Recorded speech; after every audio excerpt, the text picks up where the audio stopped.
We were talking about aligning around purpose, which is different from corporate giving. It's what is the core purpose of your business when you take a metaphysical approach to the world. And we found that businesses that do a good job of aligning around that triple their revenue. And it makes sense because their employees become better brand ambassadors and they make decisions around that purpose, and people start to develop a relationship with them and what they are, what they're all about. And that leads to this big picture thing. I'm going to get real philosophical for just a second, and then I'll pull back down to the weeds. Big story of humanity, right? I say the positive story of humanity boils down to two things. Number one is that we adapt to survive. We create stuff. That's what we do. So when I'm looking at businesses, and I'm looking at businesses looking for new ways of doing things, it's all about innovation. The existence of this network that we have here today, the fact that we come together was someone's idea, and it makes sense for a lot of reasons. And then we talk about it, and you find job leads, and you share ideas. That's innovative.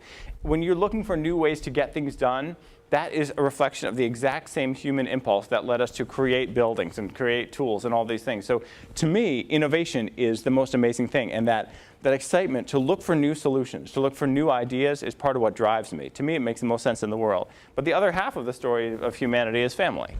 And those of us, it's connections with the people you love. And those of us who choose to have family are having those connections that way. And some people have it through friends and various other relationships. But making sure that both can coexist is, to me, the most natural thing in the world. So when I hear people talking about work-life conflict, how it's hard to do both, and it is, my thought process is always, well, what's the solution to that? Because there's got to be a way that we can do what's most natural, that we can innovate, that we can create great businesses, and also have the time and the connections that we want with our families in ways that are totally natural. And I ran into a situation in which I had to learn about this, and here's why. So these are my 3 kids. They're about to be 9, 6, and 2, so these pictures are a couple years old. And with each of my kids, we had major drama at birth, which led me to start exploring these issues that I'm talking about. My oldest had major heart surgery right when he was born. We didn't know he was going to, but at 2 days we found out he had a heart defect. So they said he's going to need a bypass operation. So yes, that's horrifying, but it's also beautiful because that's innovation right there. That is looking for solutions. Here's a problem, what's the solution? And he came out of it beautifully. I mean, look at that, there he is. And he grew up perfect. So I had this crash course in being a dad and prioritizing being a dad while also being the sole provider and needing to make sure that I could keep putting the food on the table and needing to do both and wanting to do both as much as possible.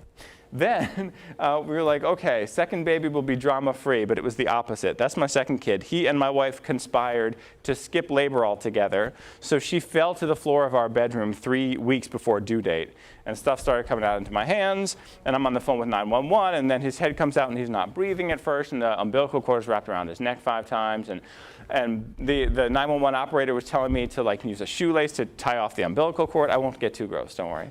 But I knew not to. It's amazing how little pieces of knowledge can matter. I knew not to take that shoelace and tie it off because I knew that the baby can still be getting oxygen from the umbilical cord. And I knew that because my nephew had had a traumatic birth. Anyway, so this was shocking too. And this was yet another reminder of what mattered most to me. And I was working a ton at the time. I had been working like 14, 15-hour days. Had to. The more I worked, the more I got paid. And so I was starting to have some of that work-life conflict.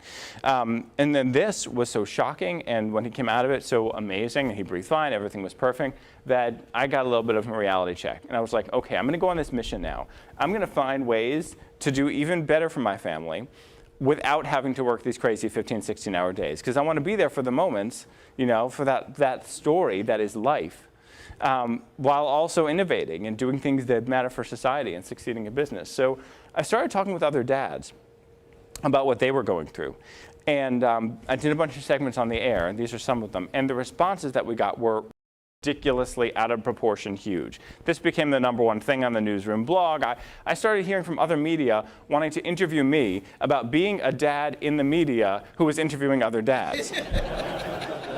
because no one was doing this. And what I learned was that no one was having these real conversations with men who aren't stereotypes about how are you doing it? How are you having your life at home and having all the success at work? And how do you balance it? And what are you struggling with? And I started to learn facts that really worried me about business and the economy, because I study all these trends. So I started to find out that many caregivers were dropping out of work altogether because they couldn't find any balance, and then they were unemployed or getting fired when they took off a little bit of time because they needed that time, and their businesses couldn't find a way to make that work for them.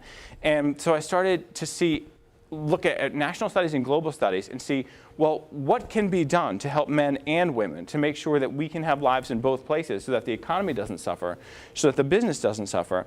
And the more I dealt with real numbers, the more I found that there were all these lies out there that were actually hurting businesses because they didn't know these things. And this is a column I did.